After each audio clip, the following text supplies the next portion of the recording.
পুতুল ডায়েরি, ভালোবাসার কুড়ে ঘর, তোমার আমার কল্পনার রাজ্য।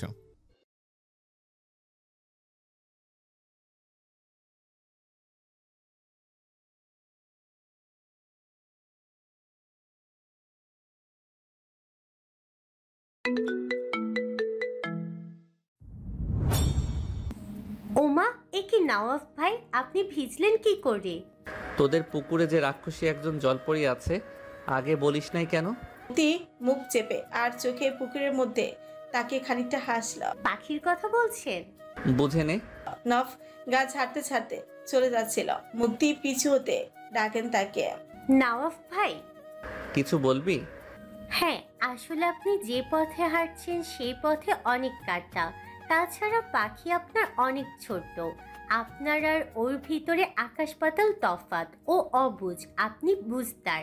আপনাদের বংশ উঁচু, আমাদের মতো নিচু জাতের সঙ্গে আপনাদের ঠিক যায় না। তাই আমি চাই না ভবিষ্যতে আপনি কোনো দ্বিধাদ্বন্দ্বে জড়ান। তুই যেসব চিন্তা এখন করছিস, ওসব চিন্তা নওয়াব আরও আগেই করে এসেছে। তাই নতুন করে দ্বিধাদ্বন্দ্বে জড়ানোর মতন কিছুই নেই। আর বংশমর্যাদা, সেটা আমারটা আমি বুঝবো। আমি স্বেচ্ছায় জেনে শুনে আগুনে ঝাঁপ দিয়েছি, সেখানে তো পোড়ানোর যন্ত্রণা পেতেই হবে জেনেও পড়তে এসেছি। তাই হার মানার প্রশ্নই আসে না। বিকেল 5টা নাগাদ সূর্যি মামা অনেক আগে ঘাপটি মেরে আড়াল হয়েছেন। শুনশান রাস্তা, পথচারীদের আনাগোনা তেমন বেশি একটা নেই বললেই চলে। পাখি পেছনে ব্যাগ ঝুলিয়ে ছুটল ইটের রাস্তা দিয়ে, হাতে তার নারকেলের নাড়ু, খেতে দারুণ স্বাদ। সেটাই কামড় বসিয়ে আশপাশ তাকাতে তাকাতে তালুকদার কোচিং সেন্টারে এসে দুরন্ত চরণে হাজির হলো। ইদানিং এই বাড়ির গেটের সামনে এলে তার বক্ষস্থল আচমকা কোনো এক নাম না জানা নামক অনুভূতিতে ধুকপুক ধুকপুক করে কেঁপে উঠছে। মনে হয় এই বুঝি রকচটা না কুচু লোকটা ওকে ডেকে উঠলো কিংবা থমকে উঠল। সুইট পটেটো নামটা ওনারই দেওয়া, প্রায়শই ডাকেন। মনে হলো এমনই কণ্ঠে কেউ একজন ডাকলো। আশপাশ তাকালো, তেমন কাউকে দৃষ্টি যুগলে পড়ে না। আসলে এটা কেবল তার মনের ভ্রম ধারণা ছিল, সত্যিকার অর্থে কেউই ডাকেনি। লোকটা এই সময় কালী সন্ধ্যায় এখানে থাকার কথাও নয়। স্বল্প কিছুদিনের যাবৎ তার সঙ্গে যা অদ্ভুত কাণ্ড কারখানা ঘটেছে, তাতে এটা হওয়া অশোভনীয় নয়। বেশিরভাগ সময় নওয়াব ভাইকে স্বপ্নে দেখে। ওনাকে দেখলে বালিকার হার্টবিট বেড়ে যায়, গলা শুকিয়ে আসে, শিশির নামক শিহরণে শরীর শিউরে ওঠে। তারপর তরতর করে রন্ধ্রে রন্ধ্রে ছড়িয়ে যায় অদ্ভুত অনুভূতির হাতছানি। তাৎক্ষণিক অন্তরস্থলে বসন্তের হাওয়া বহে, ভালো লাগার শিহরণ অন্তঃকরণে জুড়ে চাল মাটাল। এটা কি তার দোষ কিংবা কোনো প্রকার রোগ? হ্যাঁ, মন রোগী হবে। খুব খারাপ লোক। কিশোরীকে সর্বনাশের সর্বোচ্চ চূড়ায় নেওয়ার পায়তারা করছে সুঠাম দেহের পুরুষটি। চোখের সামনে এমন সুদর্শন সুপুরুষ প্রতিনিয়ত গুড়গুড় করলে কোন বালিকার পক্ষে মন ঘরে বেঁধে রাখা সম্ভব কিংবা উপেক্ষা করা যায়? চওড়া বুক, দীর্ঘ পেশিবহুল মস্ত বড় শরীর, লম্বা চোরা ভালোই সুদর্শন বটে। হাসলে গালে টোলও পড়ে, দেখতে তখন চমৎকার লাগে। কিশোরীর মন জুড়ে যে তারই শিহরণের জাগরণ, সে যে যৌবনে পদার্পণ করা একজন কিশোরী, যার মন জুড়ে আবেগের উত্তাল ঢেউ। কিশোরীদের এই 15 থেকে 18 বয়সটা অত্যন্ত খারাপ, যখন তখন বসন্তের হাওয়া লেগে তাদের মন মানসিকতা পরিবর্তন হয়ে যেতে পারে। জড়িয়ে যায় শত শত কিশোরী অবাধ্য প্রেম নামক সম্পর্কে। কারোটা পূর্ণতা মিলে কেউ বা বিরহের সাগরে ভাসে, কারো একতরফা ভালোবাসার মনোহীনতায় ভুগে কেউ বা নব্য প্রেমের সূচনায় পড়ে। তেমনটাই ঘটেছে ওর সঙ্গে। এই যে লম্বাটে সুতনু পুরুষ লোকটা, ক্ষণ ক্ষণ উনি এত কাছে আসে, ওকে স্পর্শ করে। এতে কি তার ভেতরে থাকা অনুভূতি জাগ্রত হয় না? হয়। সে পরিপূর্ণ একজন নারী, তার ভেতরে অনুভূতি রয়েছে। বোকা নয় সে, বুদ্ধিমান, যথেষ্ট বুদ্ধিমান, সচেতন। সেগুলো তখন উছলে আসে। কত কষ্টে নিজেকে নিয়ন্ত্রণ করে। গত কয়েকদিন সে অনেক ভেবেছে, ফলাফল শূন্য। মন বলেছে নওয়াব ভাইকে তার ভালো লাগে। লোকটা চোখের সামনে থাকলে বসন্তের প্রজাপতি চতুর্দিকে ওড়াউড়ি করে। নিজের তখন অনেক লজ্জা লজ্জা লাগে। গাল দুটি রক্তিম তখন লাল হয়ে আসে। সেটা উনি বুঝেন। জানেন কি, কোনো এক কিশোরীর অন্তরে তার জন্য সত্য জন্ম নেওয়া ভালো লাগামূলক অনুভূতি সৃষ্টি হয়েছে। আপাতত ভাবুকের যন্ত্রণা পরিত্যাগ করে বুকে থুতু ছিটিয়ে সাবধানতা অবলম্বন করে বিসমিল্লাহ বলে সে ভিতরে প্রবেশ করে। নোভা ম্যাডাম আসলেন ঠিক 6টার সময়। এসে আবার আরেক মুসিবত। সে নোট তৈরি করেছিল, ভুলক্রমে তার রুমে ফেলে রেখে এসেছেন। এ আর নতুন কি, নিত্যদিনের ব্যাপার। পাখি হতাশ হলো, সেটা আনতে আবার ওকে যেতে হলো। বরাবরের মতনই হেঁটে দোতলায় চলে যায়। নওয়াব ভাইয়ের পাশে রুমটায় ঝুঁকে টেবিলের উপর থেকে নোট নিয়ে আসছিল। আসার সময় গতিপন্থীর মধ্যখানে আচমকা নওয়াব ভাইয়ের রুম থেকে চিৎকার চেঁচামেচির আওয়াজ উৎকর্ণে আসছিল। ভেতরে আরো একজন আছেন। হ্যাঁ, লোকটা ওনার বাবা মেজবান তালুকদার। পাখি দরজার সঙ্গে কান পেতে রাখলেন। যদি উনি তেমন কিছু শুনতে পাচ্ছিল না, তবু অল্প স্বল্প শোনা যায়। নওয়াবকে সেই তখন থেকেই একই কথা তার বাবা বারংবার বলে যাচ্ছেন, বুঝিয়ে যাচ্ছেন, অথচ রকচটা ঘাটতারামি করার স্বভাব সুলভ ছেলেটি ওনার সিদ্ধান্ত মানতে নারাজ। একঘেয়েমি স্বভাব, জিদে অটল স্থির। ওনার বন্ধুর একজন উচ্চশিক্ষিত মেয়ে আছে, দেখতে যেমন স্মার্ট তেমনই সুন্দরী। স্বেচ্ছায় নওয়াবের সঙ্গে মেয়েকে বিয়ে দিতে প্রস্তাব দিয়েছেন। ছেলেটা মুখের উপরই না করে দিল। বলেও এলো সে একজনকে পছন্দ করে, বিয়ে করলে সে তাকেই করবে। তা নিয়ে দুই বাপ ছেলের মধ্যে ভীষণ থেকে ভীষণতম কঠিন থেকে তর্কতর্কির পর্ব চলছে। তোমার রুচি এত খারাপ আগে জানা ছিল না। ওই চাষার মেয়ের ভিতরে কি এমন পেয়েছো হ্যাঁ, যাকে ছাড়তে চাইছো না? সকল মেয়েদের উপেক্ষা করছো। মধু পেয়েছি শুনেছেন আপনি? 2 দিন পর আর মধু থাকবে না, বুঝলা? তোমার মতন কত পাগলা দেখলাম মধু খেয়ে ছেড়ে দিয়েছে।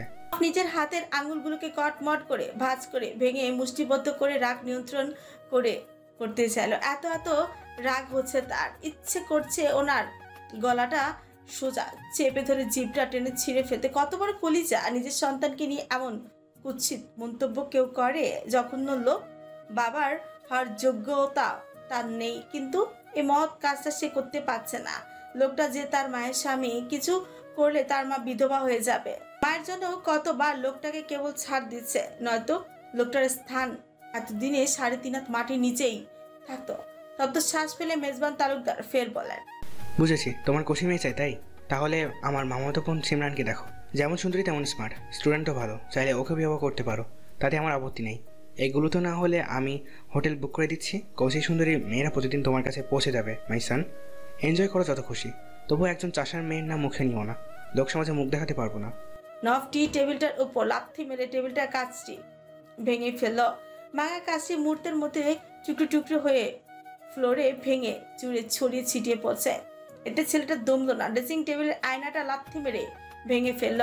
খানিকটা পাও কাটলো, রক্ত বেরিয়ে এসেছে, তবুও ওর প্রধানিত গতি থামে না, হিসিস করে। মেজবান তালুকদার ছুটে আসতে নাও পিছিয়ে যায়। ছুবে না?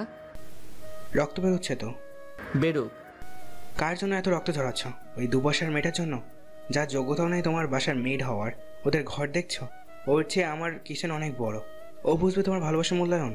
হাসালে ছোট লোক তোমাকে না, তোমার টাকাকে ভালোবাসবে। মেজবান তালুকদার আর একটা শব্দ করলে ভুলে যাব আপনি আমার মায়ের স্বামী। গায়ে হাত তুলবে, এটা এখন বাকি আছে তোমার। বাবাকে তো বাবার জায়গা থেকে সেই কবেই সরিয়ে দিয়েছো। না ফোনার কথায় পাতা দিল না, না তোয়াক্কা করলো, কিংবা উত্তর দেওয়ার প্রয়োজন বোধ করলো। জানে লোকটা হিংসুক, লোভী, অহংকারী, বলে কই লাভ নেই। রাগের বহিঃপ্রকাশের প্রভাবে ক্ষণে ক্ষণ শ্বাস ছাড়ে সে। ভয়ঙ্কর রেগে আছে, চোখ দুটো থেকে উত্তাপ ছড়ায় যেন। মেজবান তালুকদার ভয়ও পেলেন। জানেন ছেলেটা হয়েছে একদম তার বাবার ফটোকপি। তার বাবাও ঠিক এমনই রাগকে কন্ট্রোল করতে পারতো না, ভাঙাভাঙি মারামারিতে ওস্তাদ ছিলেন। আবার পরিস্থিতি বুঝে সবকিছু কন্ট্রোল করার ক্ষমতাও ছিল। ঠিক যেন নফ তারই স্বরূপ। পাখি আটকে উঠল, কিছুই তেমন শুনতে পেল না, একটু আধটু বুঝলো ভেতরে ভয়ঙ্কর কিছু হচ্ছে।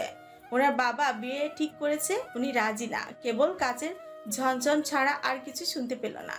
নফ তর্জনী আঙুল তুলে ওর বাবা মেজবান তালুকদারের শেষ একবার কোচিন হুঁশিয়ারি দেয়, একটা কথা, নিজের চরিত্রের মতন আমাকে কখনো মনে করবেন না। নওয়াব ডোবায় মুখ ডোবায় না, তার রুচির এতই দুর্ভিক্ষ পড়েনি। আর কি বললেন যেন, রোজ কচি ভার্জিন মেয়ে এনে দিবেন? হ্যাঁ, হাসালেন আমায়। আপনি সুন্দরী, অপরূপা, রূপসী, অপ্সরা নারী। রোজ কেন, 1000টা মেয়ে যদি ঘন্টায় ঘন্টায় এনেও দেন, তবু আমার চাষার মেয়েটাকেই লাগবে, যাকে হৃদয় সোপে ভালোবেসেছি, তাকেই দেহ মন সব দিব। নেক্সট টাইম আমার লাইফের কোনো ডিসিশন যেন আপনাকে না নিতে দেখি। আর হ্যাঁ, এসব আলতু ফালতু প্রস্তাব আমার সামনে পুনরাবৃত্তি করবেন না, তাহলে মেয়ের বাপসহ মেয়েকেও পিটিয়ে আসবো। কথাগুলি বলে ছেলেটা আচমকা দরজা টান দিয়ে বেরিয়ে আসতে চাইল। তার আগে পাখি দরজা টানের সঙ্গে হ্যাচকা টানে ছিটকে নওয়াফের বুকের সঙ্গে বাড়ি খেয়ে ভারসাম্য বজায় রাখতে নাপের মেঝেতেই পড়ে গেল। মেজবান তালুকদার চোখ ছোট ছোট করে ফেললেন, কুঞ্চিত করে বললেন, এই ছোট লোকটা এখানে কি করছে? নওয়াফ ওনার দিকে তাকিয়ে চোখ রাঙালো, ফের পাখির দিকে ফ্যাল করে কতক্ষণ ওই উজ্জ্বল শ্যামবন্ধ মুখটার দিকে তাকিয়ে আচমকা ওকে টেনে দাঁড় করিয়ে শুধালো, তুই এখানে কি করছিলি? ওই নোভা ম্যাডাম নোট আনতে পাঠিয়েছিল। তাহলে নোভা ম্যাডামের কক্ষ কি এটা? ওর ধমকে পাখি ধরফরিয়ে লাফিয়ে উঠল, লজ্জায় মাথা নিচু করে রাখে। ফের লোকটা রাগান্বিত শক্ত চিবুকে শুধালেন, ছোট মানুষ কি তুই? বুঝিস না কোনটা ওনার কক্ষ? যা, বেরিয়ে যা বাড়ি থেকে। আর যেন এই বাড়ির চৌকাঠেও তোরে না দেখি, একদম জানে মেরে ফেলবো। নওয়াফের চিৎকারে পাখি ভয় পেয়ে উঠল, মনে মনে ভীষণ কষ্টও লাগলো। সে হননি বেরিয়ে গেল, চোখে এক মন অশ্রুতে টালমাটাল। গাল গড়িয়ে তা পড়ে গেল, হাতের উল্টো পিঠ দিয়ে মুছেও নিল। এই প্রথমবার নওয়াব ভাই ওর সঙ্গে উচ্চ স্বরে ধমক দিয়ে কথা বলেছে। আগে জোরে ধমকাতেন, তবে এমন করে নয়। ও দেখেছিল লোকটা যখন আজ ওকে প্রশ্ন করে জেরা করছিল, তখন লোকটার চোখ দিয়ে যেন আগুন বের হচ্ছিল, আগুন। ও তো কোনো দোষ করেনি, তাহলে ওকে কেন অমন করে ধমক মারলো? লোকটার জন্য নাকি ওর মনে অনুভূতি জন্ম নিয়েছিল। ছি, গুল্লি মারি তোর অনুভূতি। কানে ধরছে, ওনার ধারে কাছে আর সেই দিকে যাচ্ছে না। ওনাদের অহংকার মার্কা অট্টালিকা থেকে তাদের টিনের ঘরই সুন্দর। তাদের ঘরে ঢুকতে হলে দুপাশে ফুল গাছ আর সবজির বাগান পড়বে, মাঝখান দিয়ে মাটির রাস্তা। সে একটি ফুলের বাগান তৈরি করবে ভেবেছিল। ওনাদের বাড়ি থেকে হাজার গুণে তাদের বাড়ি সুন্দর, কারণ সেখান থেকে তার আব্বার মতন একজন লোক আছে যে তাকে সারাক্ষণ আগলে রাখে, ভালোবাসে। মা বলে কি সুন্দর ডাকে, ওই ডাকে উপেক্ষা করার মতন নয়। অতএব ওনাদের চেয়ে পাখি বড়লোক। মিছিমিছি নিজেকে সান্ত্বনা দিয়ে চোখের জল কুচিয়ে ঢুকে পড়ল। গতকাল শুক্রবার ছিল, সাপ্তাহিক সাংস্কৃতিক অনুষ্ঠান হতে পারেনি ওই দিন, কারণবশত বন্ধ ছিল। তার পূরণ আজকে করা হলো। নোভা ম্যাডাম ক্লাস শেষ করে কয়েকজনকে নাম লেখাতে বললেন। যারা ভালো গান নাচ পারে তারা নাম লিখালো। এশারে আজানের পর অনুষ্ঠান শুরু হলো। আবুল স্যার আর নোভা ম্যাডাম পাশাপাশি বসা। পাখির মন খারাপ, ইচ্ছে নাম লেখায়নি। তার যেই গলা, গান শুনলে লোক নির্ঘাত হার্ট অ্যাটাক করে মরবে। তবে সে পাখিকে লিখাতে বলেছিল। মেয়েটা যা গান গায় না, অমায়িক। ঠিক মতন রিহার্সাল করলে এতদিনে নাম করা একজন সঙ্গীত শিল্পী হতে পারত, কিন্তু পাখি লিখালো না। ইচ্ছে গাল ফুলিয়ে বসে রইল। সকলের গান শেষ, নোভা ম্যাডাম ইশারা পাখিকে দাঁড় করালো। সবাই প্রতিযোগিতায় অংশগ্রহণ করলো, তুমি করনি কেন? আমার জানা মতে উদয় স্কুলের ভেতরে সবচেয়ে ভালো গান করো তুমি। ভাগ্যক্রমে দুবার সুযোগ হয়েছিল তোমার গান শোনার, আজ শোনাবে তুমি। তোমার পাখির মনটা ভালো নেই, তবুও পছন্দের ম্যাডামের রিকোয়েস্ট সে ফেলতে পারলো না। বেঞ্চ থেকে উঠে গিয়ে নোভা ম্যাডামের পাশে দাঁড়ালেন। দৃষ্টি ছাদের দিকে রেখে কাজী নজরুল ইসলামের একটি সঙ্গীতের সুর করল। কারা রইল হুকাপাট ভেঙে ফেল, করলে লোপাট রক্ত জমাট শিকল পাশান বেদি। তরু নিশান ওরে ও তরু নিশান, বাজা তোর প্রলয় বিশান, ধ্বংস নিশান উরূপ প্রাচীর প্রাচীর ভেদি। গান শেষ হওয়ার সঙ্গে সঙ্গে পুরো ক্লাসরুম জুড়ে শত শত হাতের কর ধ্বনিতে মুখরিত। কেউ কেউ বেঞ্চের উপর হাত দিয়ে শব্দ করে দু আঙ্গুল মুখে শীষ বাজায়। আশপাশের ক্লাসগুলিতে তখন ছুটি হয়েছে, ওরাও এসে এই ক্লাস দখল করে বসতে লাগলো। কয়েকজন স্যার ম্যাডামরাও ঢুকে পড়েছে। পেছনের দরজা নওয়াফকে দেখা গেল, দরজার সঙ্গে পিঠ হেলিয়ে আড়াআড়ি ভাবে বুকে হাত বেঁধে দাঁড়িয়ে দাঁড়িয়ে গান শুনছেন। মেয়েটা এত চমৎকার গায়, এই প্রথম ওর শোনা গান সত্যি অসাধারণ ছিল। পাখির বেশ লজ্জা লাগলো ওনাকে দেখে। সে লজ্জায় চোখ তুলতে পারছে না, আবার মেজাজও খারাপ হলো, সঙ্গে মন খারাপও যোগ হয়েছে। অমন করে ধমক মারার জন্য নোভা ম্যাডাম বসা থেকে উঠে এলো, এসে পাখির ললাটে ঠোঁট ছুঁয়ে দিল। পাখি অবাক হয়ে তাকিয়ে রইল। বিনিময়ে উনি মুচকি হাসলেন, পাখিও বিনিময়ে স্বল্প হাসল। গান শোনার সৌভাগ্য দুবার হয়েছিল, আজ নিয়ে 3বার। চমৎকার গাও তুমি। এত অল্প বয়সে এত সুন্দর ট্যালেন্ট সত্যি অসাধারণ। একটা প্রশ্ন, তুমি কি নোবেলকে ফলো করো? যে কয়টি গান এই পর্যন্ত শুনেছি সব কয়টি নোবেল গেয়েছিল। আসলে তেমন নয়, ওনাকে ফলো করি না, তবে ওনার বিরাট বড় ভক্ত ফ্যানও বলা যায়। ওনার গান আমার ভীষণ প্রিয়। নোবেলের গান আমারও ভালো লাগে। আরেকটা কথা, তোমাকে বেশিরভাগ দেশের গান গাইতে দেখা যায়, কোনো রোমান্টিক গান গাচ্ছ না কেন? রোমান্টিক গান পছন্দ নয় কি? না না না, তেমন নয়। বড় বড় বাবার বয়সী শিক্ষকদের সামনে বসে রোম্যান্টিক গান গাইতে ভীষণ লজ্জা করে। কিন্তু আমাকে যে শোনাতে হবে পাখি, মোটেও না বলবে না। এই গানটা শোনালে আমার পক্ষ থেকে তোমার জন্য থাকবে একটি চমৎকার উপহার। নাও শুরু করো। পাখি কেন জানি মুখের উপর না বলতে পারতো না। একে তো পছন্দের ম্যাডাম, তার উপর উনি ওর মুখে গান শুনতে চাইছেন। মুখের উপর না বলে সে কি করে, কেমন দেখায় ব্যাপারটা। কেবল একটা গানই তো, আর কিছু চাইনি। সে সাহস করে নিল। ওইদিকে তৃষ্ণার্ত প্রেমিক তার শৌচালয় দৃষ্টিজোড়া তাক করে রাখে শখের নাইটির উপর। পাখি আর চোখে একবার ললাটে দীর্ঘ পেশি পুরুষটির দিকে তাকায়। অমন তীক্ষ্ণ দৃষ্টি চোরা দেখে ও ঝটপট দৃষ্টিশক্তি নামিয়ে নেয়। শুরু করে তার পছন্দের একটি গান। তুমি মোর জীবনের ভাবনা, হৃদয়ের সুখের দোলা, নিজেকে আমি ভুলতে পারি, তোমাকে যাবে না ভোলা। তুমি মোর জীবনের ভাবনা, হৃদয়ের সুখের দোলা। গান শেষ হলো। সকলে আনন্দে উদযাপনে শত শত হাতের ধ্বনিতে পুরো ক্লাসময় কাঁপিয়ে তুলল। নোভা ম্যাডাম পাখির দিকে এগিয়ে উপন্যাস আর একটি পেন এগিয়ে দিলেন। তোমার গান আমার হৃদয় ছুঁয়েছে। এত সুন্দর গাইবে ভাবতে পারিনি। সালমান শাহের প্রতিটি গান, ছবি দুটোই আমার ভীষণ ভালো লাগে। তোমার জন্য সামান্য উপহার, একটি উপন্যাস বই, অপরটি পেন। এই পেন কোনো সাধারণ পেন নয়, এটার ভেতরে 10 রকমের কালার কালি দেখতে পাবে। আমার চাচা আমাকে উপহার স্বরূপ দিয়েছিল, আজ আবার আমি তোমাকে দিলাম। ধন্যবাদ ম্যাডাম, আপনার এই উপহার আমি সযত্নে তুলে রাখবো। অসংখ্য সুন্দর গেয়েছো পাখি, তবে শুধু ম্যাডামের মন জয় করলেই হবে না, এবার আমাদেরও মন জয় করো। একটি বিরহের গান গাও। আসলে তোমাদের ম্যাডাম আমার ভালোবাসা বোঝে না, বুঝলা? নোভা মুখ চেপে হাসি থামিয়ে কটমট করে তাকায়। আবুল স্যার গা ছাড়া ভাব নিয়ে থাকে, পাত্তা দেন না। তবে অজর কামড়ে মুচকি মুচকি হাসেন। পাখি আমতা আমতা করে। স্যার, আজকে আর নয়, আবার অন্য একদিন। সকলে চেপে ধরল, বিশেষ করে আবুল স্যার। না না না, আমার ছাত্রীদের মুখে না শুনবো না। আচ্ছা, সঙ্গে আমিও সুর তুলে দিচ্ছি। ইচ্ছে তুমি গিয়ে তোমাদের নাওফ স্যারের গিটারটা নিয়ে এসো, কেমন? সে মাথা নাড়িয়ে বুঝায়, ঠিক আছে। কিছুক্ষণ পর সে গিটার নিয়ে আসে। আবুল স্যার গিটার বাজিয়ে সুর তোলেন। ইশারা পাখিকে বলে, এরপরে তুমি।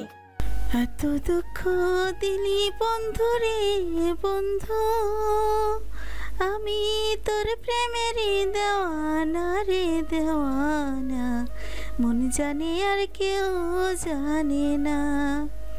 আবুল স্যার থামলেন, ইশারা পাখিকে শুরু করতে বললেন। পাখি ফের শুরু করলো। যদিও গান গাইতে গাইতে তাজ তার ভীষণ ভীষণ বিরক্তই লাগছে, তবু কিচ্ছু করার নেই। পরিস্থিতির শিকার সে দু চোখ বন্ধ করে সুরের ছন্দে হারিয়ে যেতে লাগলো। অদরে অদরে চললো সুরের ছন্দমালা। প্রাণবন্ধু রে আমি তোমায় পাবো বলে, ইহ জনম যাই বিফলে, প্রেম ফাঁসি লইয়া গলে হইল কি যন্ত্রণা, কলিজা হইয়াছে ছিদ্র রে বন্ধু। সকলে গান শুনে মুগ্ধ। এবার আর কেউ হাততালি দিল না। সকলে নিষেধ করা হয়েছে, এত শব্দ হলে আশপাশের মানুষের সমস্যা হতে পারে, তাই মুখে বরঞ্চ মারহাবা বলতে বলেছে। সকলে সেটাই বল, মারহাবা মারহাবা মারহাবা। আজ তুমি আমার মনটাকে পুলকিত করে দিয়েছো। আমার তরফ থেকে সামান্য এই ডায়েরিটি। সামান্য হলেও এর মূল্য আমার কাছে অনেক বেশি। গুড গার্লস, দোয়া করি ভবিষ্যতে ভালো কিছু করো। পাখি চলে যাচ্ছিল। আবুল স্যার ইশারা ওকে দাঁড় করালো। নওয়াবকে ডাকলো। এই যে নওয়াব স্যার, এইদিকে আসুন। বেশ দর্পণী পকেটে হাত ঢুকে বড় বড় লম্বাটে কদম ফেলে দীর্ঘ পেশি পুরুষটি ছুটে আসে। বিনা পয়সায় এত সুন্দর গান শুনলেন, ছাত্রীদের উপহার টুকুহার কিছু দিন। ও মা, এসব কি বললেন? এত পয়সার মালিক আপনি, নেই কিছু মানে কি? তাহলে আমরা কি বলবো? নফ অদর পাখি খানিকটা হাসলো, এরপরে পাখির সন্নিকটে এগিয়ে যায়। এই মুহূর্তে আমি পথের ফকির, কেবল মন থেকে দোয়াই করতে পারি। লোকটা পেশিবহুল হস্তটা বালিকার মাথায় রাখলো। অদ্ভুত এক ভালো লাগা অনুভূতিতে পাখির দৃষ্টিচোরা বন্ধ করে নিল। লোকটা বিড়বিড় করে ওর মাথার উপর ফু দিল। সঙ্গে সঙ্গে কিশোরীর মাথা থেকে কাপড় সরে পড়া ধরল। তার আগেই সুতনু পুরুষটি ছো মেরে কাপড়টি ঠিকঠাক করে দিয়ে সরে গেল। নিখিল পেছনে দরজায় উকি মেরে বিষয়টি দেখলো। আসলে সে এসেছিল নফের কাছে, ওকে নাকি জরুরি তলবে ডেকেছিল। এসে শুনলো কোচিংয়ে আছে, তাই বিলম্ব না করে চলে আসলো। এসে পুরো দৃশ্যটি উপভোগ করলো। কোচিং ছুটি হয়েছে, নফের সঙ্গে নিখিলে দেখা হলো ঠিক লাইব্রেরির সামনে। তা ব্রাদার, কি দোয়া করলেন শুনি? বড়দের দোয়া শুনতে নেই পিচ্ছি, যাও ফিডার খাও। নিখিল গা ছাড়া ভাব নিয়ে কতক্ষণ হাঁটে, আচমকা ছুটে এসে বলে উঠছে, তুই আর কি মারছিস? ফিডার খেয়েই বড় হয়েছি, বল না কি দোয়া করলি? শুনবি? শোন। হে রাব্বুল আলামিন, জলদি ওই জঙ্গলি মাইয়াডারে মেজবান তালুকদারের একমাত্র পুত্রের অর্ধাঙ্গিনী বানিয়ে দাও, আমিন। তিনি নিখিলের মাথায় আলতো থাপ্পড় দিয়ে শুধায়, বল সুম্মা আমিন।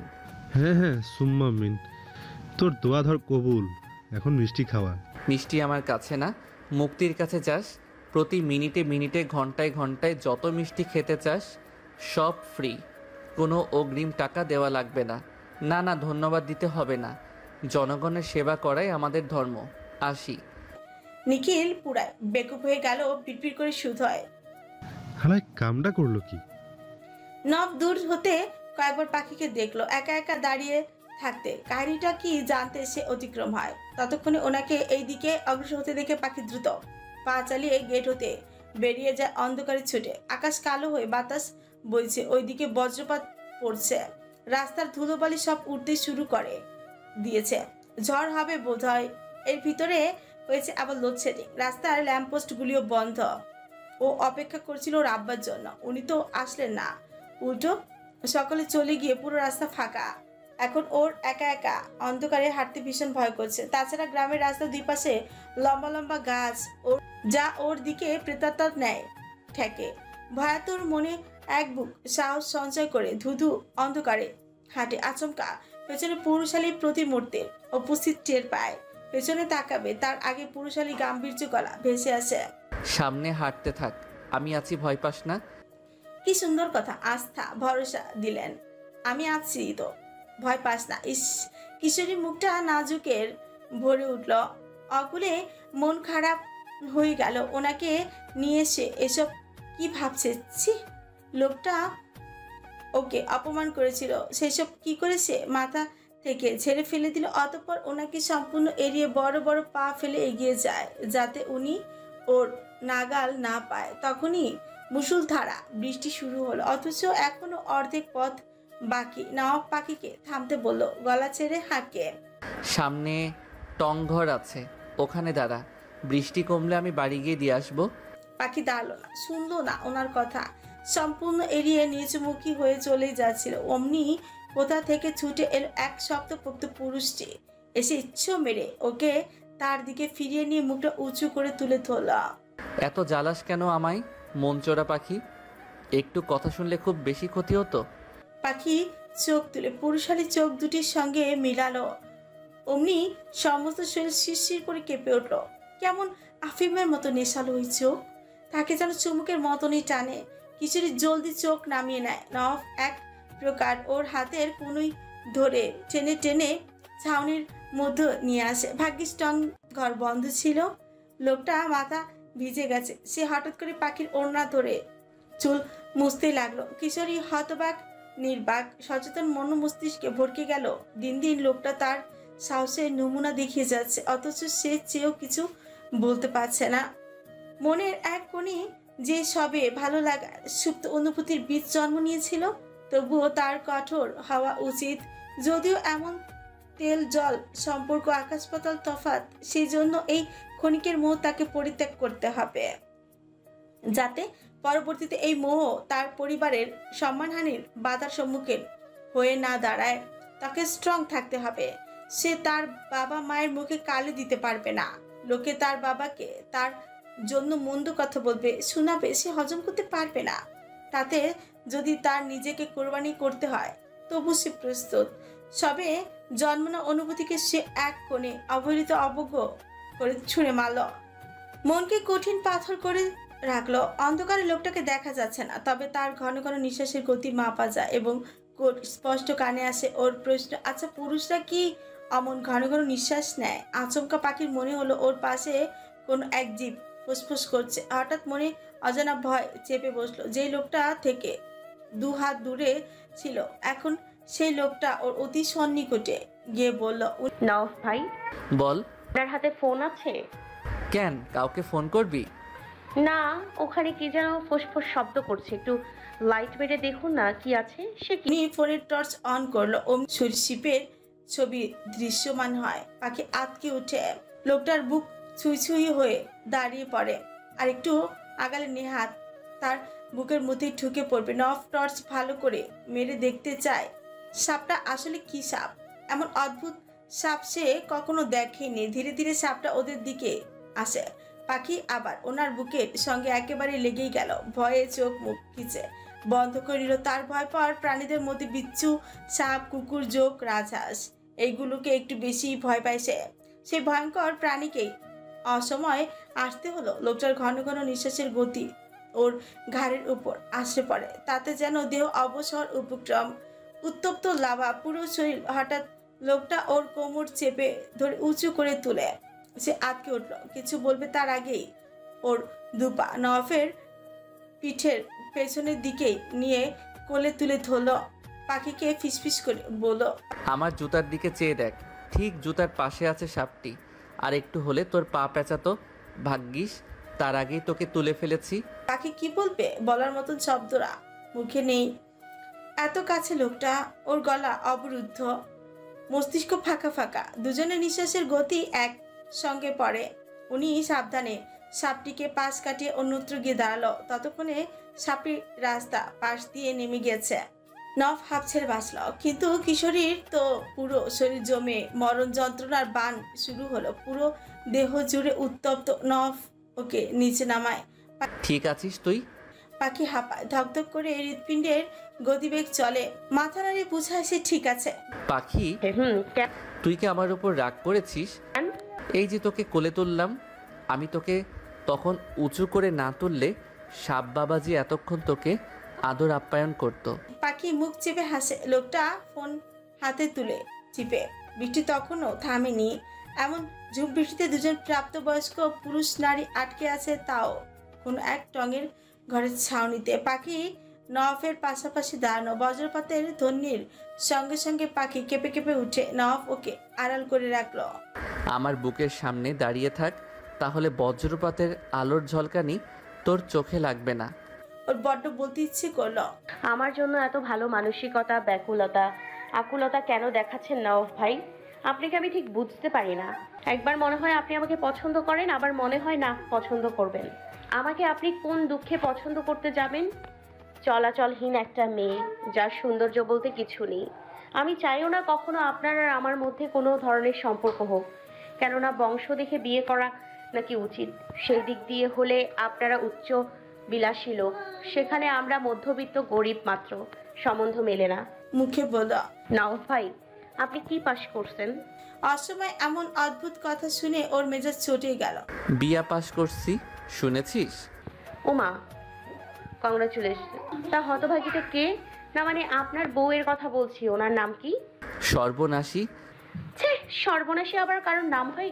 লোকটা খ্যাপা সারের মতন ছুটে এলো। ওর গাল দুটি শক্ত করে দু হাতে চেপে ধরল। কিশোরীর ভাষা ভাষা নয়নে দৃষ্টি মিলিয়ে বলে উঠে, তুই এত অবুঝ কেন পাখি?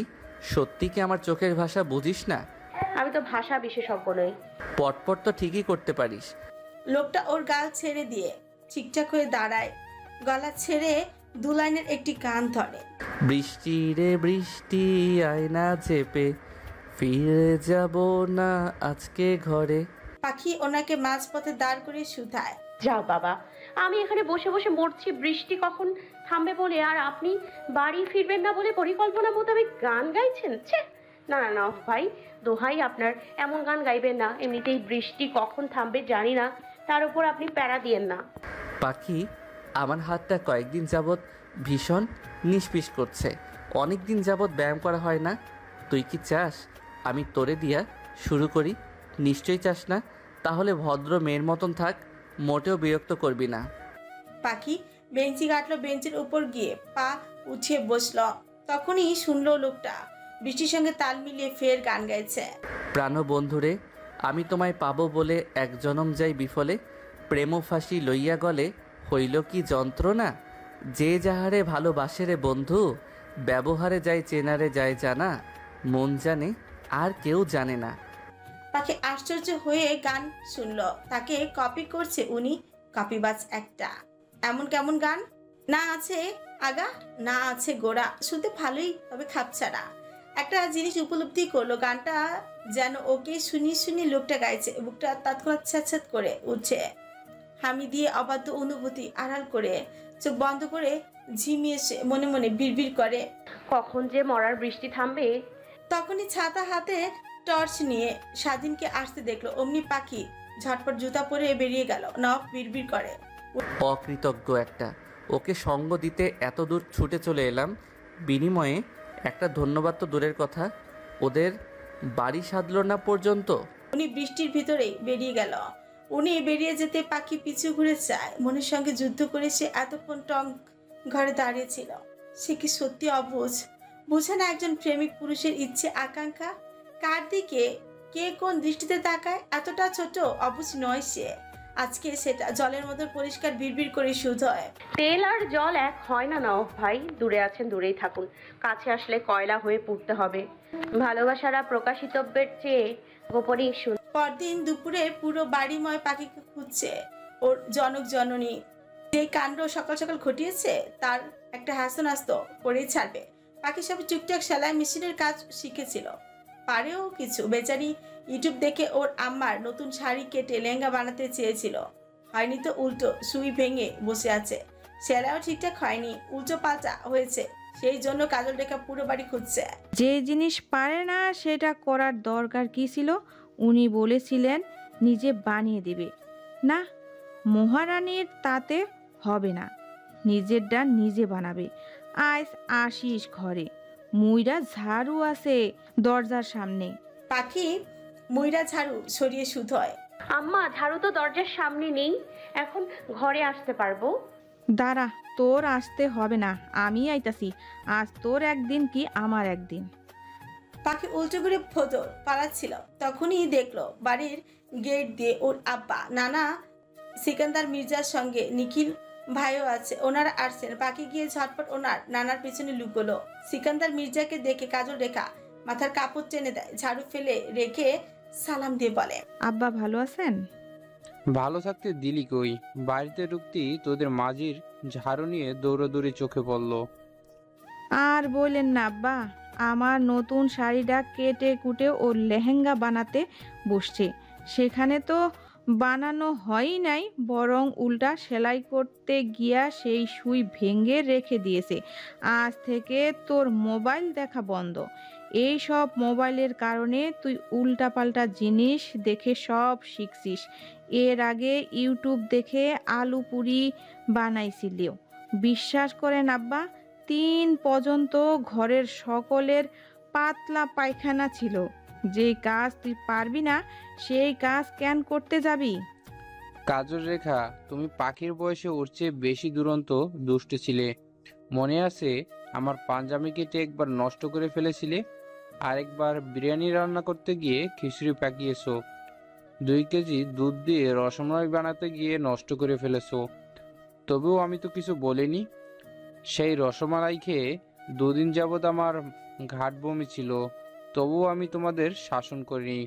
তার কারণ তুমি শখ করে এসব করেছো। তেমনি পাখিও এসব শখের বয়সে করেছে। আজ পারিনি তো কি হয়েছে, দরকার পড়লে আবার চেষ্টা করবে। আমার নানা ভাই কি পারবে না? নানা ভাই, তুমি সুন্দর করে লেহেঙ্গাটা সেলাই করে দেখিয়ে দেবে তুমি সিকান্দার মির্জার নাতি। ইনশাল্লাহ পারবো। বিনিময়ে নানা ভাই তোমারই ভাঙার রেডিওটারে নিয়ে যেও। বিশ্বাস করো ঘরের কেউ শান্তিতে নেই, সকলকে সারা দিন দৌড়ের ওপর রাখে। আমার আব্বার মতন এমন সরল সোজা ভোলা ভালা পুত্রের সঙ্গে তুমি তোমার জল্লাদ মার্কা কন্যার বিবাহ কি করে দিতে পারলা নানা ভাই? এটা বেইনসাফি হয়ে গেল। সারাটা দিন আমার আব্বার সঙ্গে খ্যাচ খ্যাচ করে মাথা খায়, সঙ্গে আমাদের চাও। কাজল রেখা আকাশচুম্বী রাগ নিয়ে এক প্রকার তেড়েই আসে। দাঁড়া, আমি খ্যাস খ্যাস করি না সারাদিন? পাখি জলদি ওর নানার পেছনে গিয়ে লুকিয়ে পড়ল। দেখলে নানা তোমার সুযোগ্য সুরূপসী কন্যার আসল রূপখানা কেমনে বেরিয়ে এলো। এমনি উনি সব সময় আমাকে দৌড়ের ওপর রাখেন। প্রাক নির্বাচনী পরীক্ষা শুরু হয়েছে গত সপ্তাহে।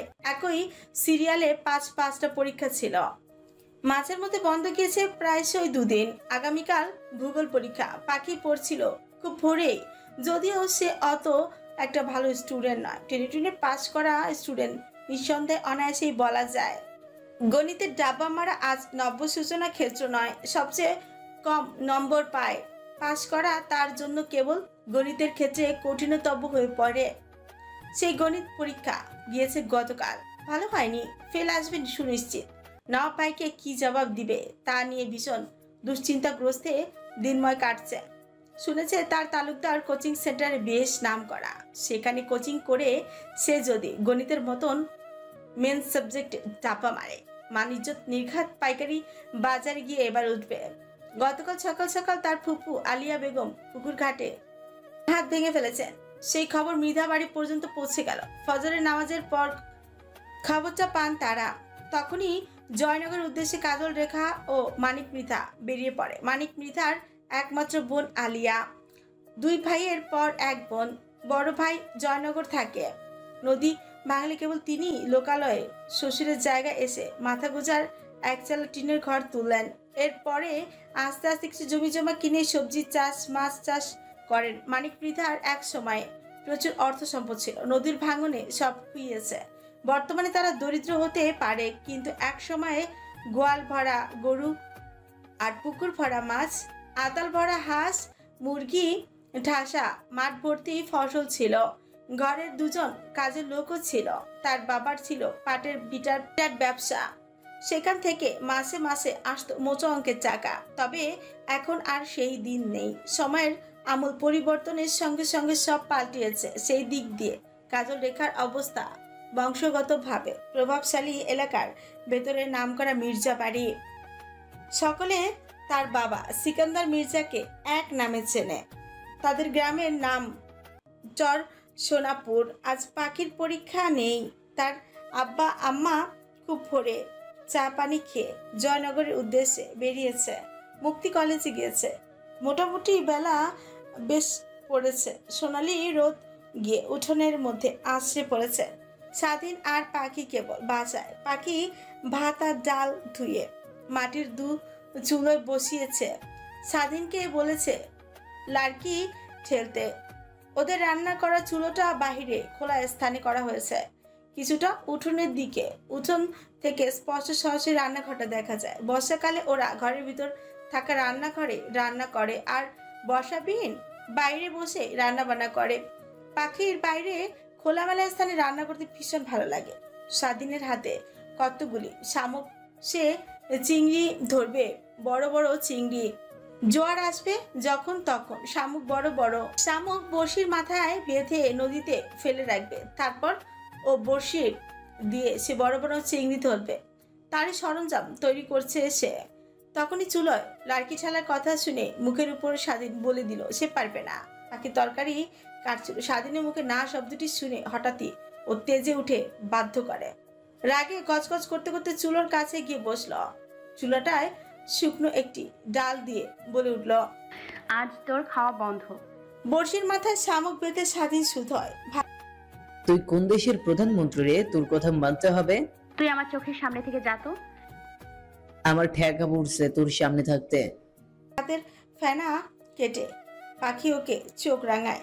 যাবি না গরম পানি ছুড়বো। স্বাধীনের রাগ লাগলো। সে শুকনো একটি কাঠ ছুঁড়ে মারলো পাখির দিকে। পাখি দ্রুত গতিতে সরে যায়।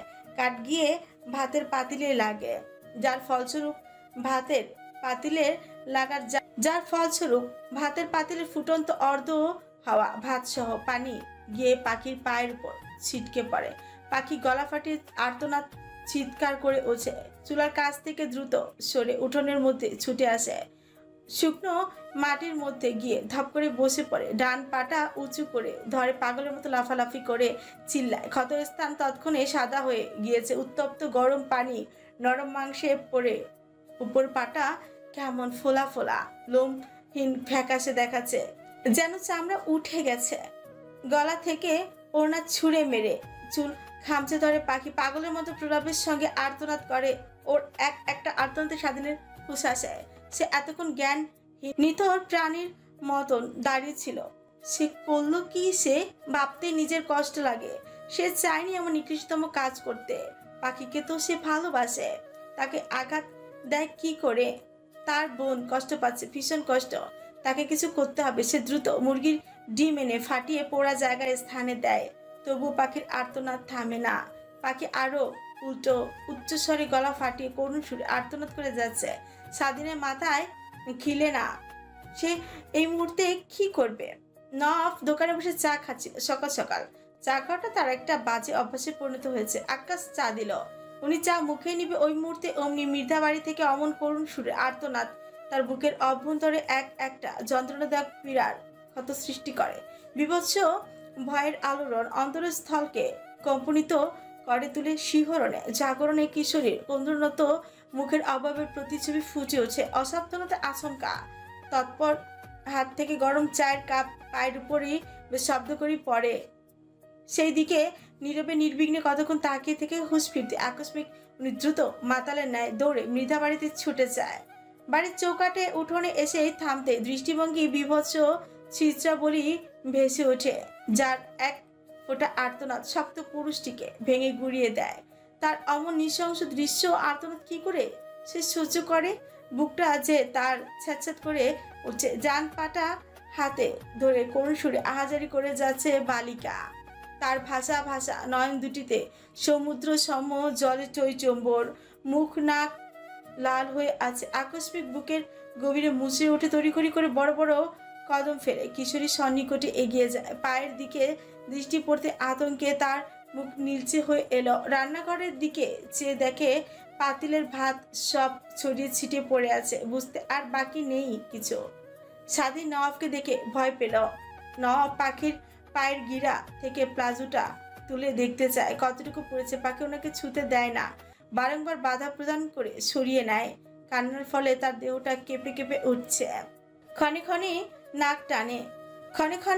নাক টেনে হেঁচকি তুলে স্বাধীনকে ধমক ছুড়ে উনি দাঁড়িয়ে দাঁড়িয়ে বাংলা সিনেমা দেখছিস, যা বরফ নিয়ে আয়। স্বাধীন ওনার রাম ধমকে খানিকটা ভয় পেল। দ্রুত ফ্রিজ খুলে বরফ নিয়ে এলো, ওনাকে দেয়। লোকটা হঠাৎ করে পাখির পাটা টান মেরে তার নিকটবর্তী স্থানে নিয়ে এলো। স্বাধীন বরফ এনে রেখেছিল। নওয়াব সেই বরফের টুকরা পায়ে লাগাতেই পাখির কিঞ্চিত আরাম লাগলো। বরফ শেষ হওয়ার পর আবারও জ্বালা শুরু হলো। নওয়াব টেনে ভালো করে পায়ের ক্ষতটা দেখতে চাইলো, তখনই চিৎকার করে উঠলো ও। গলা দিয়ে অস্ফুটন বেরিয়ে এলো। আম্মা। ফের নাক টেনে বলল, ও নওয়াব ভাই, আল্লাহর দোহাই লাগে, ধৈর্যেন না আমার পা, জ্বলে যাচ্ছে, পুড়ে যাচ্ছে, আল্লাহ আমার কষ্ট হচ্ছে, ব্যথা পাচ্ছি। কিশোরী অমন বিভৎস আর্তনাদ শক্তপোক্ত পুরুষটিকে ক্ষণিকের মধ্যে অসহায়ত্ব করেই তোলা, দুর্বল করে দেয় তার ভেতরের সত্তাকে। তার আর ধৈর্য কুলায় না, হাত থামিয়ে দেয় আচমকা, কোলে তুলে নেয় পাখিকে। পাখি বাধা দেয়। ঘাটতারা লোকটা শুনলে তো অটো ডেকে ওকে বুকের সঙ্গে মিশিয়ে রাখে। পাখি ওনাকে ঠেলে পাশে বসতে চায়। নফ এমন করে ওর দিকে তাকায় যেন চিবিয়ে খেয়ে ফেলবে, তবুও পাখি নড়েচড়ে উঠে।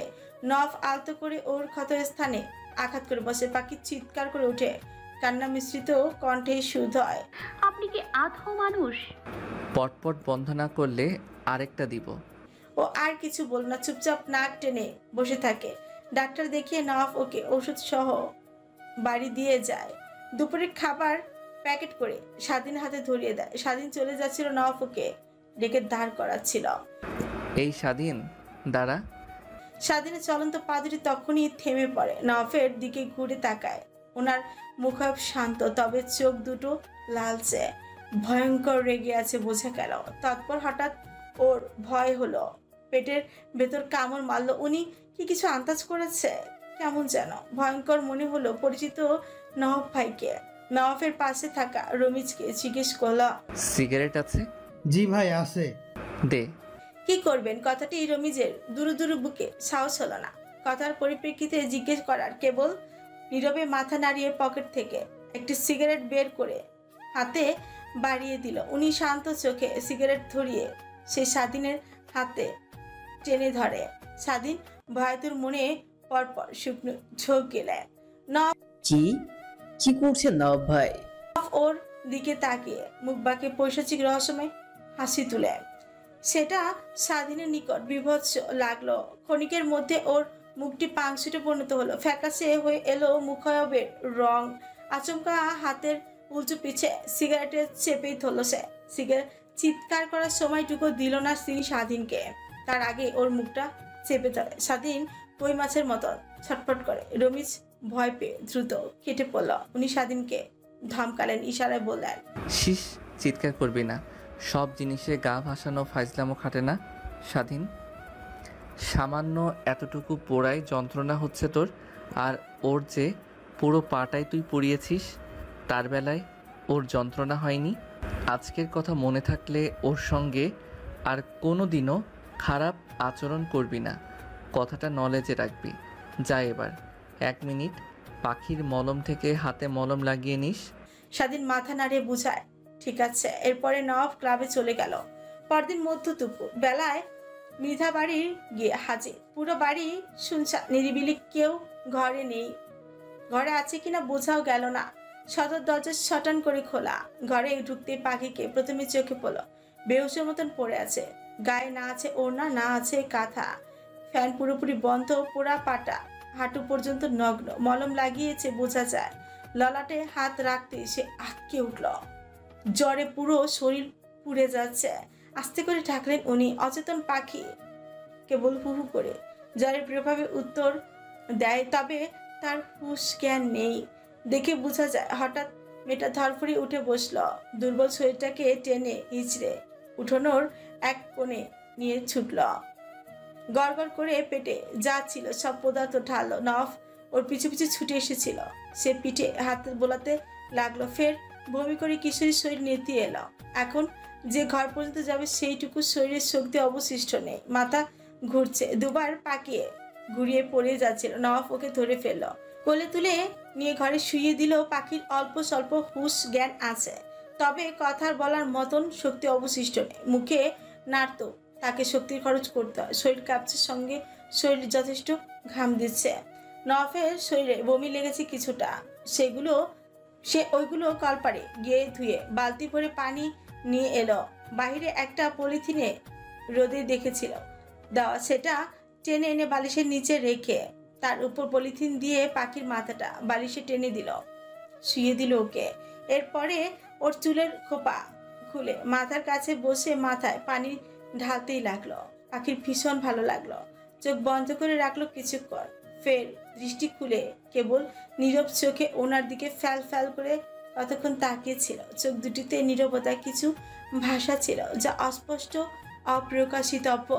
পানি দেওয়ার ফলে পাখির শান্তি লাগলো, একটু তন্দ্রাও গেল খেলে এসে। সেই তন্দ্রা নওয়াফের ছোঁয়ায় ভাঙলো। উনি গামছা দিয়ে ওর হাত, মুখ, পা মুছিয়ে দিল। ললাটে পুরুষালী ভালোবাসায় হাতটা রেখে বলল, এখন কেমন লাগছে? জি ভালো। মুক্তি, কাকি, কাকা, স্বাধীন ওরা কই? আব্বা আম্মা ফুফুর বাড়ি গেছে গতকাল। আজ বিকালে আসার কথা। স্বাধীনের পরীক্ষা আছে, ও পরীক্ষা দিতে গেছে। আপা আবার গিয়েছে পাশের বাড়ি, তাই সই সালমা আপার থেকে নোট আনতে। তোর তো আজ পরীক্ষা ছিল। হ্যাঁ, দিব কি করে, দাঁড়াইতেই তো পারছি না, মাথা ঘুরে চক্কর মেরে পড়ে যাচ্ছি। আপা ভূগোল স্যারকে কল করে জানিয়েছে ব্যাপারটা। উনি বললেন সমস্যা নেই, পরীক্ষার শেষে এই পরীক্ষা দিতে আমাকে সাহায্য করবে। এরই মধ্যে মুক্তি চলে এলো। নওয়াব ভাইকে পাখির মাথার কাছে বসে থাকতে দেখে অবাক হলো। আরে নওয়াব ভাই, আপনি কখন এলেন? আধ ঘন্টার মতন হবে। ঘরে রোগী রেখে তোরা পাশের বাড়ি গিয়ে পড়ে আছিস? সে কি, পাখির আবার কি হলো? আমি তো ঠিকঠাকই দেখে গিয়েছিলাম। জ্বরের প্রভাবে বেহুশের মতন পড়েছিল, বমি করে গা ভাসিয়েছে।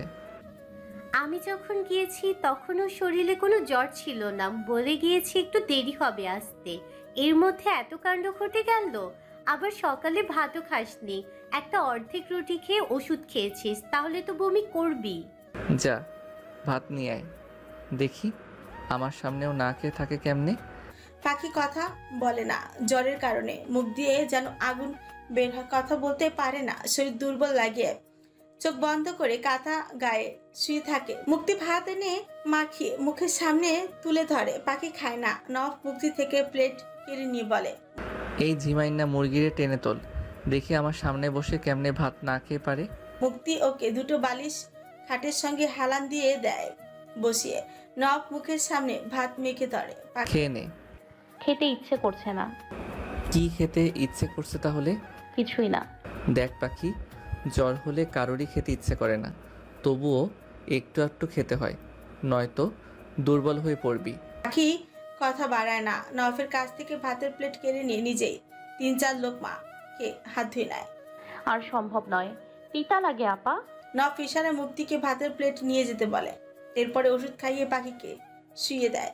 ঘুমিয়ে পড়, ক্লান্তি দূর হবে। বিকাল বিকাল আবার দেখা মিল লোকটার। পাখির তখন শরীর থেকে জ্বর কিছুটা ছেড়েছে, একটু ভালো লাগছিল। কাজল রেখা আর মানিক মৃধা বাড়ি ফিরে এলো। মেয়ের এমন করুণ রোমহর্ষকর দৃশ্য দেখে মানিক মৃধা কেঁদে দিলেন। যখন গরম ভাতের উত্তপ্ত পানিগুলো পায়ের উপর পড়েছিল, তখন নিশ্চয়ই তার আদরের ছোট্ট মেয়েটা ভীষণ কষ্ট পেয়েছিল। তার মনে কষ্ট বাড়ল, ভীষণ মনে ক্ষুণ্ণ হলো। কেন কালী ফিরে এলো না?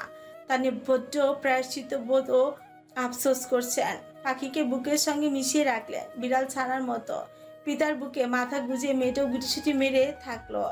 মানিক মৃধা মুক্তির উপর চড়াও হলেন। তাদের কেন ব্যাপারটা জানানো হয়নি সেজন্য বকাঝকা করলেন। স্বাধীন কোথায় জানতে চাইল, শুনলো সে ভয়ে নিখিল ভাইদের বাড়িতে ঘাপটি মেরেছে। আসলে স্বাধীনও বুঝতে পারেনি এমন দুর্ঘটনার শিকার হতে হবে। যতই তারা ঝগড়াঝাটি করুক, দিন শেষে তো তারা আপন ভাই বোন। পাখির কষ্টে সেও ব্যতীত। আজ বাড়ি আব্বা আম্মা ফিরবে, জানতো ভাই বোনদের মধ্যে পাখিকে তার আব্বা একটু বেশি আদর করে। যদিও জানতে পারে তার কারণে পাখির এ অবস্থা, তাহলে তাকে ঝুলিয়ে রাখবে 3 দিন। তার আব্বা ঠান্ডা মানুষ, এটা ঠিক আছে, তবে মাঝে মধ্যে ছাড় দেন না, গায়ে হাতও তুলবে না ঠিকই, তবে কৌশলে প্রয়োগ করে আঘাত করবে। একবার মনে আছে, সে এলাকার এক ছেলের মাথা ফাটিয়ে এসেছিল। সেই ছেলের পিতা এসে মানিক মৃধার কাছে বিচার সভা বসিয়েছিলেন। তিনি সকলের সামনে ছেলেকে হাত পা বেঁধে চৈত্র মাসের অমন কড়া রোদের ভিতরে বিলের মধ্যে একা বেঁধে রেখে এসেছিলেন। এরপরের বিষ পিঁপড়া আর ডাইয়া পোকা এনে ওর গায়ের উপর ছেড়ে দিয়েছিল। সেই দিন ওর যা কষ্ট হয়েছিল, এরপর কোনোদিন কাউকে কোনো প্রকার আঘাত করেনি সে। গতকাল যেই কাণ্ড ঘটিয়েছে, যদিও সে ইচ্ছেকৃত করেনি, দুর্ঘটনা ছিল কেবল মাত্র, তবুও ভয় ওর দূরে সরে থাকাই ভালো। শাস্তিতেও কম পেল না। নবাব ভাইও সিগারেটের ছ্যাঁকা দিল। স্বাধীনের মাঝে মধ্যে মনে হয় নবাব ভাই একজন সাইকো কিলার। আসলে ওনার ভেতরে কেমন যেন একটা রহস্য ভাব আছে, যেটা উনি সবাইকে বুঝতে দেয় না। সবাইকে তার বাহ্যিক রূপ যেমন দেখায়, আসলে তেমন নয় উনি। নফ যখন মৃধা বাড়ির চৌকাঠে পা রাখে, তখনই সূর্য পশ্চিম আকাশের কোলে সবে গেড়ে বসেছে। হাতে তার একটি প্লাস্টিকের ব্যাগ। মানিক মৃধাকে সালাম ঠুকলেন। তার কেমন আছে চাচা? ভালোই ছিলাম বাবা, ঘরে আসার পরে মনটা খারাপ হয়ে গেল। ছেলেটা এত বাদর হয়েছে, কোনো কথাই শোনে না। এমন দুর্ঘটনা ঘটবে জানলে কালই চলে আসতাম। কণ্ঠে দুঃখ প্রকাশ। পাখির শুকনো মুখটার দিকে তাকিয়ে চেয়ার টেনে বসে পড়ল নফ। গলা ছেড়ে মুক্তিকে ডাকে সে। মুক্তি একটা ডালা আর প্লেট নিয়ে আয় তো। জিভ দিয়ে শুকনো অধর জোড়া ভিজিয়ে পাখিকে শুধায়। রোগীর কি অবস্থা এখন? দুপুরে এসে দেখি আধমরা। এখন সুস্থ আছেন তো? পাখি মাথা নাড়ে বুঝায় সে আগের থেকে কিছুটা ভালো আছে। মুক্তি ডালা নিয়ে আসে। নফ জলচকির ওপর প্যান্ট টেনে বসে পড়ল। ব্যাগের ভেতর থাকা বস্তুগুলি ডালার মধ্যে ঝালে অমনি দৃষ্টিতে পড়ে জাম্বুরা, আমড়া, আনারস, পাকা পেঁপে, পেয়ারা, কামরাঙ্গা। মুক্তি ওসব দেখে আটকে উঠে চোখ বিড়বিড় করে বলে, ওমা এসব আনলেন কি করতে? নওয়াব কিছু বলে না। টেবিলের উপর থেকে ছুরি এনে পাকা পেঁপে কাটতে কাটতে বলল, খেতে এনেছি। পাকা পেঁপে কেটে প্লেটের উপর সাজিয়ে রাখে। এরপরে মুক্তির হাতে এক পিস দিয়ে বলে, যা কাকিকে দিয়ে আয়, আমার গাছের গাছ পাকা পেঁপে, খেতে ভীষণ মিষ্টি। এরপরে প্লেট থেকে এসে তোরটা নিস। মুক্তি আচ্ছা বলে চলে যায়। অপরদিকে নওয়াব মানিক মৃধার দিকে এক পিস পেঁপে এগিয়ে দেয়। নেন, খেয়ে দেখেন তো চাচা, মিষ্টি কতটুকু। হাসতে হাসতে এক পিস হাতে তুলে নেন তিনি। মুখে নিয়ে সুধান, মাশাআল্লাহ, অনেক মিষ্টি তো। নওয়াব পাখির দিকে এক পিস এগিয়ে দিয়ে বলে, নিন, ঝিমাইনা রোগী, পুষ্টিকর খাবার খান বেশি বেশি। আপনার শরীরে তো আবার পুষ্টির ঘাটতি রয়েছে। খেয়ে দিয়ে জলদি সুস্থ হন, কোচিং সেন্টারে যেতে হবে তো। মানিক মৃধা হাসেন। নওয়াব গিয়ে জাম্বুরা কাটতে শুরু করে। মানিক মৃধা সুধান, সবাইরে দিলা, তুমি নিলা না বাবা? চাচা রোজই খাই, এখন খাওয়ার জন্য জোর কইরেন না তো। আর হ্যাঁ, স্বাধীন আসলে ওর সঙ্গে রাগারাগি কইরেন না, বেচারা ভয় আছে। অমন দুষ্টমির জন্য ও অনুতপ্ত। একটা মাত্র ছেলে তো বাবা, কলিজাটা ছিঁড়ে খায়। নওয়াব কিছু বলল না, চুপচাপ পাখির দিকে এক পলক চেয়ে জাম্বুরা ছিলে শুকনো মরিচ, লেবু পাতা, সরিষার তেল, লবণ দিয়ে মাখতে বসে। কিছু সংখ্যক আমরা কেটে নিল। তেল মরিচে মাখিয়ে সকলকে দিয়ে পাখিকে আলাদা পিরিচে করে দেয়। নেখা, জ্বরের মুখে এসব টক জাতীয় খাবার মুখে ভালো লাগবে খেতে। সন্ধ্যায় আনারস খাস, জ্বর ছেড়ে দিবে, দেখবি ইনশাল্লাহ। কাজল রেখা তীক্ষ্ণ চোখে নওয়াফের হাবভাব পরিলক্ষিত করে।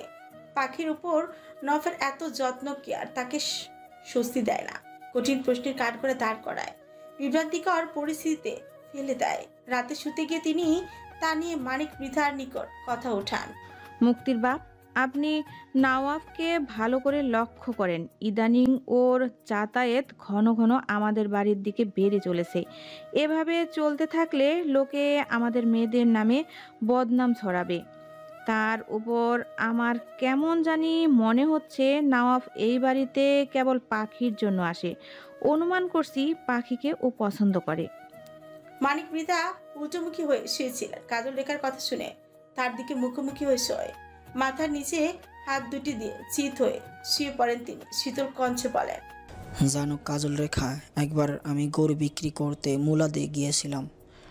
তখন মুলাদির ব্রিজ হয়নি, হবে আর কি। গরু বিক্রি করে খাসের হাট দিয়া ফিরতেছিলাম। খেয়া পার হইয়া যখন উপরে গিয়ে উঠমো, তখন ডাকাত আমায় ঘিরে ধরে। ওরা আসলে মুলাদি থেকে আমাকে ফলো করছিল, সুযোগ পায়নি, তখন ধরেনি। ওপার ছিল শুনশান নিরিবিলি জায়গা, তাই তারা আমারে আক্রমণ করে বসে। সেই মুহূর্তে নওয়াব এসেছিল। খাসের হাট কী কাজে যেন, ওই দিনও আমায় বাঁচায়। ওই বাইকে নিয়ে সেদিন না হলে টাকাসহ আমি ডাকাতের হাতে মরতাম। আরেকবার চড়ে গিয়েছিলাম ধান লাগাইতে লাগাইতে কখন যে সন্ধ্যা হয়ে এলো টেরই পেলাম না। তার মধ্যে ঝড় বৃষ্টির সঙ্গে জ্বর আসতে শুরু করে দিয়েছে, অথচ আমার খেয়াল ছিল না। তার উপর বুক দিয়ে হার্টের ব্যথা ওঠে। নদীতে সাঁতার কেটে ওপার আসার সময় শ্বাস বন্ধ হয়ে মরে যাচ্ছিলাম। মানুষ বলে না, বিপদ আসলে সব দিক দিয়ে আসে। আমার অবস্থা তেমনই হয়েছিল ওই দিন। জোয়ারের স্রোতে আমার টেনে লতা নদীর দিকে নিয়ে যাচ্ছিল। তখন একটা ট্রলারের সন্ধান মিলে। ভাগ্যক্রমে ওই দিন ট্রলারে করে জয়নগর থেকে নওয়াব ফিরেছিল। আমার স্রোতে জলে ভেসে যেতে দেখে তুলে আনে। দ্বিতীয়বারের ছেলেটা সেদিনও আমার প্রাণ বাঁচালো। মনে আছে, দিঘিতে মাছ ছেড়ে একবার লস খাইছি। শত শত মাছ পানিতে মরে ভেসে উঠছিল। আমি মাঠের মার খেয়ে বসেছিলাম। একটা পয়সা করি হাতে ছিল না। নতুন করে যে মাছ কিনে দিঘিতে সারমু, চাষ করমু, তারও উপান্ত ছিল না। সে অমন দুর্দিনে ছেলেটা আমার পাশে দাঁড়ায়। 3 লক্ষ টাকা ওর থেকে ধার করে এনে দিঘিতে মাছ সারি। সে টাকা এখনও দিতে পারে নাই। বহুবার অল্প অল্প করে দিয়ে দিতে চেয়েছিলাম, ও রাজি হয়নি। বলল, আপনার টাকা দেওয়া লাগবো না কাকা। আমি বলেছিলাম, কেন? তুমি আমাকে এত সাহায্য কেন করছো বাবা? বিনিময় ছেলেটা রহস্যময় হাসি হাসলো, মুখে বলল, এত এত সাহায্যের বিনিময়ে একদিন আপনার থেকে আপনার সবচেয়ে মূল্যবান সম্পত্তি চেয়ে নিব, তখন আপনি দেবেন তো চাচা? আমি হাসি মুখে বলছিলাম, অবশ্যই দিব। তুমি যদি আমার জানটাও চাও তাই দিব। এত এত সাহায্য আমি ভুলবো না। তাহলে যে নিমুখ হারামি হয়ে যাব। সেই দিন ওই হাসি ওর কথার মর্ম বুঝতে পারিনি, তবে আজ তোমার কথা শুনে বুঝতে পারলাম। একটা কথা শুনে রাখো কাজল রেখা, নভ যদি শুধু একবার বলেও সত্যি সত্যি পাখিকে পছন্দ করে বিয়ে করতে চায়, আমি বিনা অনুযোগে ওর পরিবার ছাড়াই পাখিকে ওর হাতে তুলে দেব। আমি জানি নভ কতটা ভালো ও বুদ্ধিমান ছেলে। আমার পাখির জন্য সে তো সবচেয়ে উত্তম যোগ্যতম পাত্র। কথাটা বলেই মানিক মৃধা চোখ বন্ধ করলেন। ওইদিকে কাজল রেখার চোখে মুখে গাঢ় দুশ্চিন্তাগ্রস্ত রেশ। এত সহজ কি মন্ত্রী পুত্রের সঙ্গে সামান্য সবজি বিক্রেতার কন্যার বিবাহ? সে তো বিভৎস সে অতীত এখনো ভুলে যায়নি, যেসব তার সঙ্গে ঘটেছে। উনি চান না অমন পরিস্থিতি পাখিকে পড়তে হোক। সে তো ম্যাচুর ছিল, সামনে নিয়েছে, কিন্তু পাখি তো 16 বছর বয়সের একজন যুবতী মাত্র। সে কি করে সামলাবে? দুদিন যাবৎ নিখিল ভাইয়ের জ্বর। স্বাধীনকে নিয়ে সেই সকালে মুক্তি বের হয়েছে। একা ঘরে লোকটা জ্বরে কাতরাচ্ছে, ভুগছে, দেখার কেউ নেই। বিষয়টা অতি হৃদয় বিদারক, কষ্টদায়ক। কাজল রেখা গতকাল বিকেলে ভাত তরকারি রেঁধে দিয়ে এসেছিল, সেগুলি এখন শেষ। সকাল সকাল মুক্তি বেরিয়েছে, রান্না করে দিয়ে আসবে আর লোকটাকে একবার দেখে আসবে। বিয়ের আগে একা একা দুজন যুবক যুবতীকে একা ঘরে দেখলে মন্দ বলবে লোকে, তাই সঙ্গে করে স্বাধীনকে কাজল রেখায় পাঠিয়ে দিলেন। ঘরে গিয়ে দেখে, হায় এ কি সর্বনাশ! এই যে এক লঙ্কা ঝঙ্কা কাঞ্জ, ইচ্ছে রান্না করতে গিয়ে হাত পুড়িয়ে বসে আছে। নিখিলের পাশে বসে নওয়াফকে মাথায় জলপট্টি দিতে দেখা গেল। ওদের আসতে দেখে নওয়াফ উঠে দাঁড়ালো। তোরা এসে পড়েছিস, ভালো করেছিস এসে। এরা একজন অসুস্থ হয়ে বিছানায় ভেটকাইয়া পইরা আছে, আরেকজন বরিশাল বসে ডাক্তারিগিরি করছে, আরেকজন রান্নাঘরে যুদ্ধক্ষেত্র করে এসে হাত পুড়িয়েছে। বস, আমি চা বানিয়ে আনছি। আমি চা খাবো না, আপনি বসুন নাওফ ভাই। না, এখন বসতে পারবো না, ক্লাবে যেতে হবে। দুপুরে তোরা এখানেই থাকবি। তাহলে সাফিনকে দিয়ে খাবার পাঠিয়ে দেই। তার প্রয়োজন নেই, আমি রান্না করে নিব। আপনার সমস্যা হলে যেতে পারেন। সমস্যা না, তবে ক্লাবে যেতে হবে। কিছু প্রয়োজন হলে নিখিলের ফোন দিয়ে ফোন করিস। আর হ্যাঁ, মৃগী রোগী কেমন আছে? কে, পাখির কথা বলছেন? তাছাড়া আর কে হতে পারে? উনি আর ঘরে আছে, দৌড়ঝাঁপ দিয়ে পুরো বাড়ি চড়ে বেড়াচ্ছে। টেবিলে নিখিলের ওষুধ আছে, মনে করে দুপুরের খাবারের পর খাইয়ে দিস। আমি বিকেলে একবার এসে দেখে যাব। এরপরে লোকটা বেরিয়ে যায়। মুক্তি অবাক হয়, লোকটা সকলের প্রতি কত খেয়াল রাখে। পাখি নিশ্চয়ই ওনার কাছে অসুখী হবে না। নখ বেরিয়ে যেতে নিখিল অভিমানী মুখ করে ফিরিয়ে নাক টেনে বলে,